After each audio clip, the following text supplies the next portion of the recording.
Ang Diyos ay mahabagin at mapagpatawad.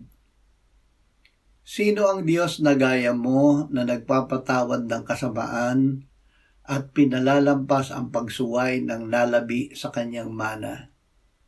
Hindi niya pinananatili ang kanyang galit magpakailanman, sapagkat siya'y nalulugod sa tapat na pag-ibig. Siya'y muling mahahabag sa atin, kanyang tatapakan ang ating kasamaan. Kanyang ihahagis ang lahat nating kasalanan sa mga kalaliman ng dagat. Mikas 7:18 at 19. Purihin mo ang Panginoon o kaluluwa ko, at lahat ng nasa loob ko, purihin ang kanyang banal na pangalan.